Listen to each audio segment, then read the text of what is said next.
So let's begin our study of Hebrews. Let's go into the text and start with chapter 1, just moving through a first couple of verses, just a very few ones to begin with. And at the outset, I would like to still say that many would really kind of dread studying Hebrews because there are some very challenging verses and passages in Hebrews that are subject to a lot of discussion, not so much about the actually worthy part of the discussion, like about the covenant and what sacrifices, high priests and faith and old covenant and all that.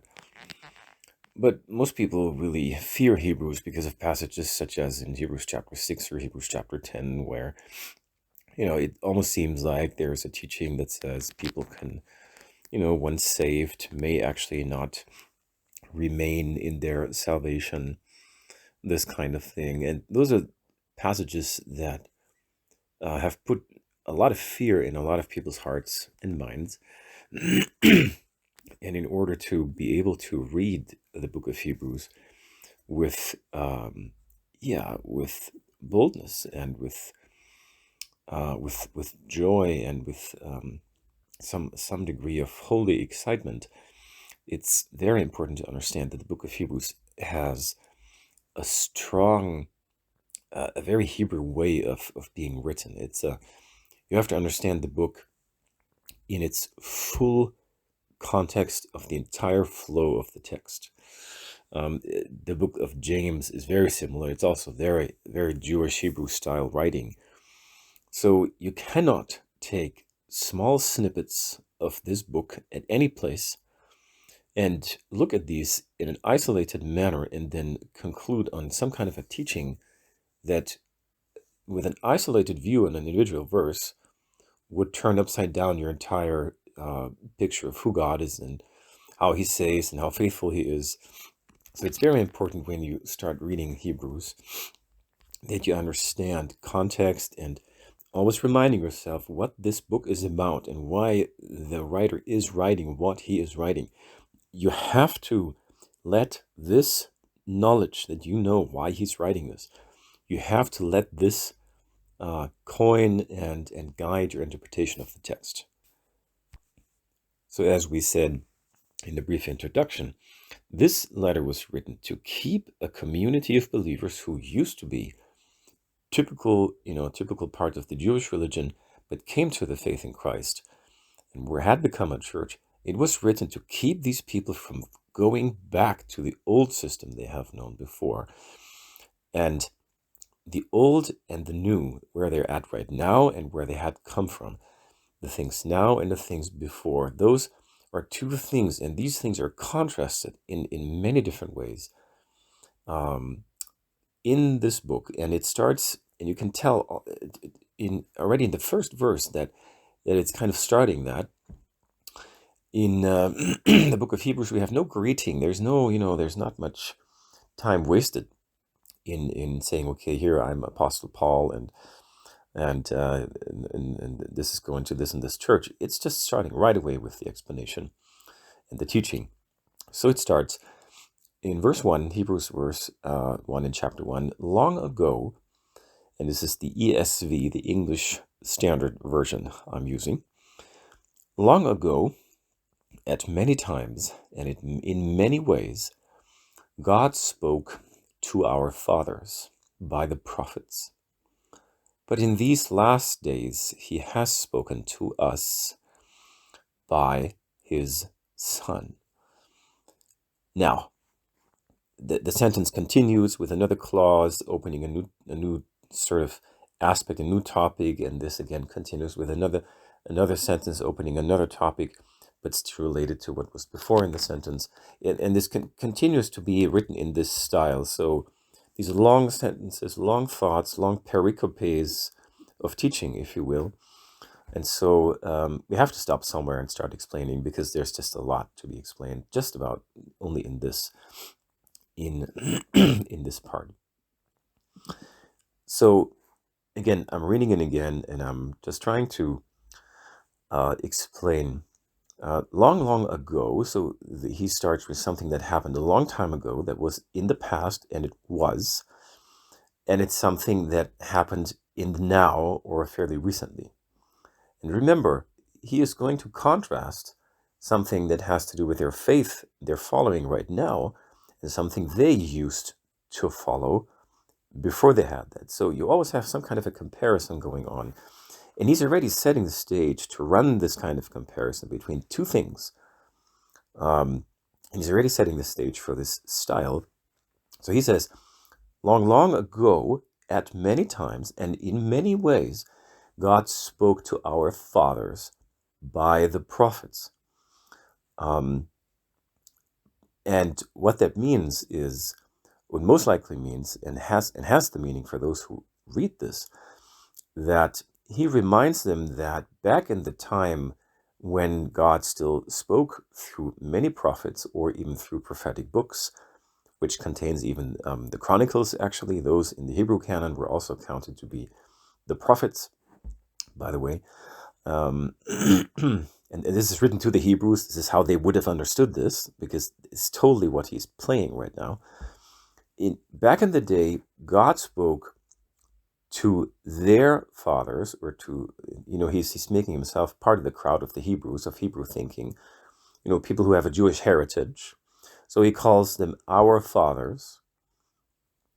He says, long ago, God has revealed things, his word, his will, his doing, through people, through their fathers, to their ancestors, through prophets. He spoke through prophets. That was back then.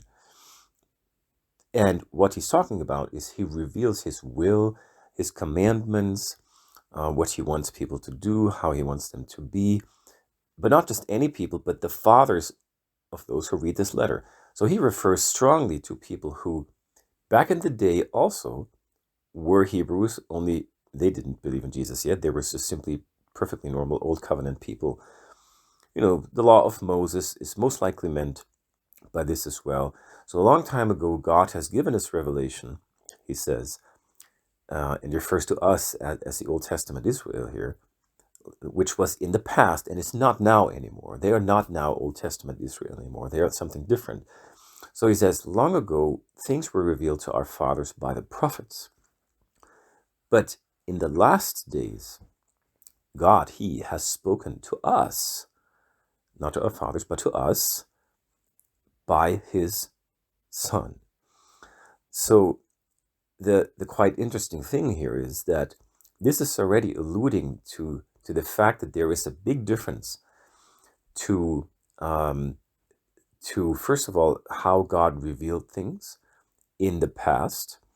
He did it indirectly, most of the time at least. He didn't speak directly.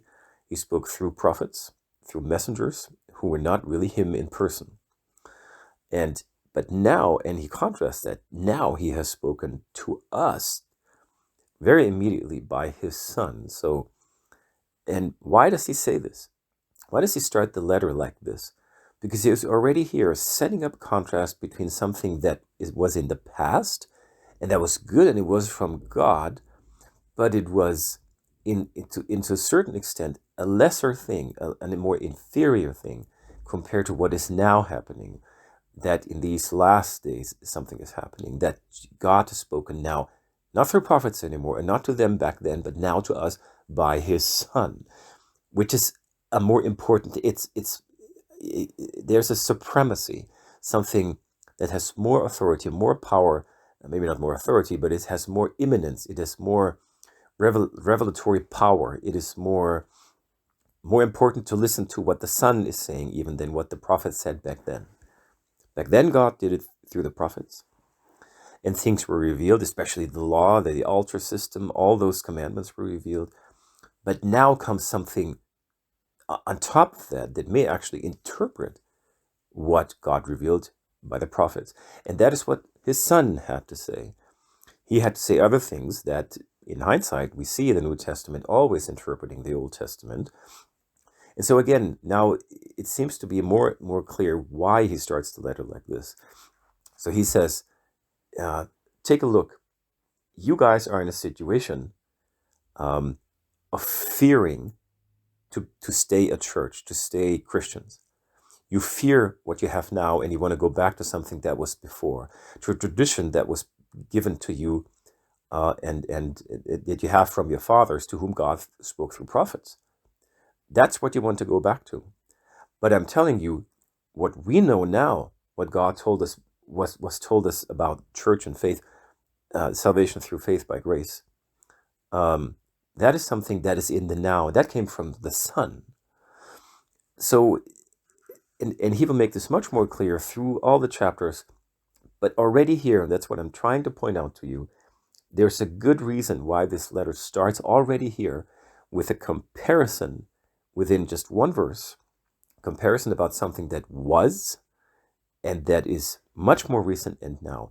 And they're a part of more imminently what is in the now, what God has revealed through his Son, than what they are or would be by going back to what was in the past. Something how God operated in the past. Quite interesting is though too that in a sense you can also understand from this sentence like verse 1 and the first half of verse 2 that what God revealed to their fathers by the prophets and what he revealed in the last days, in these last days, by the Son, is all in all one and the same message. It only was revealed by the prophets in a more by way of a secret that was encoded by laws and by all kinds of things, and that was the gospel, and it was not revealed in plain sight or in plain spiritual daylight, because the time had not yet come for it to be completely revealed. Scripture talks about these things in many places, and since it's just a summary of a Bible study we had, God talks in many places about things that he has kept secrets in the past. And so we must understand that this is a very strong allusion to the Old Testament being a certain way of presenting the gospel to us in all aspects of the Old Testament. That was given at many times and in many ways through the prophets by God to the fathers. But now the same message has been spoken much more clearly in these last days by the Son. There's so much that is just about in these two small sections of text, but it's a great starter to understand. He is running a comparison already now, and at this point, if had you never read this letter completely, you would have no idea why he's doing that, and it's kind of clueless. Why do you start this letter like this? And yet, the comparison becomes much more clear super quickly, and it becomes stronger and stronger and stronger. He compares Old Testament figures to Christ. He compares the Old Covenant to the New Covenant, and on it goes. And so, but he already starts this system right here, and it becomes very clear when you read on and then look back to these verses again. As soon as you start, for instance, chapter 2, and then you look back and see, that's why he started this. That's why he said, well, long, long ago, in many times, in many ways, God spoke to our fathers by like this, by prophets. But in these last days, he has spoken to us by the Son, and he will make it very clear very soon in the same chapter still, and in chapter 2. What he means by this is, in the past, people were in big doo-doo, in big trouble when they didn't listen to what the prophet said. Now imagine if you don't listen and stick with what the Son said. If the Son told us about the salvation by grace through faith, like if you didn't obey the law that was given by the prophets, you were in big trouble back then. And now imagine how much trouble you're going to get if you ignore what the Son has brought us, salvation through faith by grace. And that, by the way, is something that chapter 2 says almost literally what I just said. So again, we will have ample opportunity to flip back to these verses in the beginning, and it will be much more clear. So this is really just the first little part I would like to share about chapter 1.